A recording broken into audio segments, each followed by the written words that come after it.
सारखं ते इट्टल इट्टल करत राहता. आता आपण दोघच नाही, आता आपल्या संग हे छोटे बाळ बी आहे.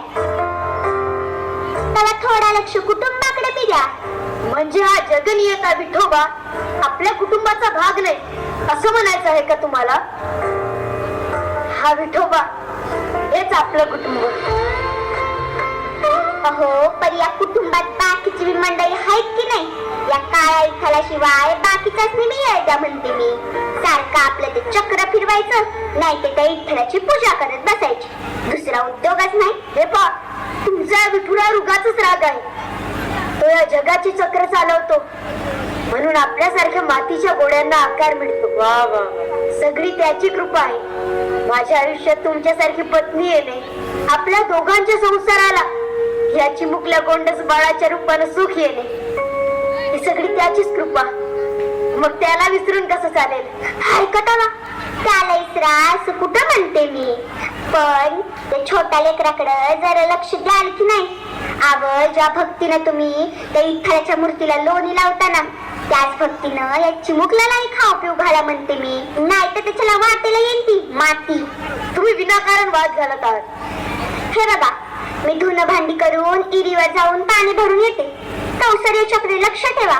आणि हो, मी येईपर्यंत त्या इथल्यापाशी जाऊ नका, नाहीतर माझं पोर बसायचं रडत आणि तुम्ही बसायचा भजन करत. आले म्या. श्री हरी विठ्ठल. काय बोलावं हिला?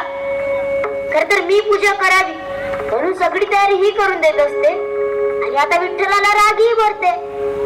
का म्हणावं? विठ्ठला, तुझे भक्त सुद्धा तुझ्या कारभारा इतके सणाखल्ले आहेत बरं का.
मजा बघायची.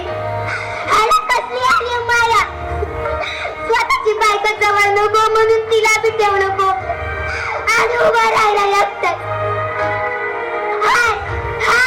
माझ्या पाय घेतोस आणि स्वतःला माऊली म्हणून घेतोस. वैरे या दगडी मूर्तीने तुमच्यातला बापाचा सुद्धा दगड केला.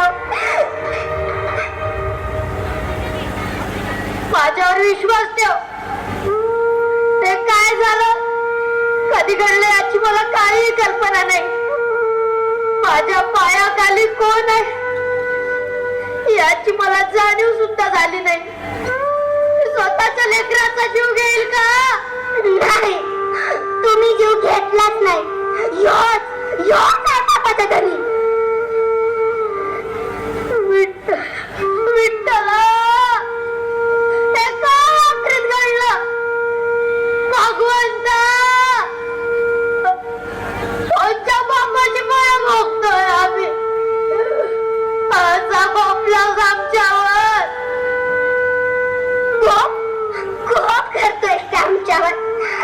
त्या माऊलीचं खोप काय असतो हेच तुला दाखवते.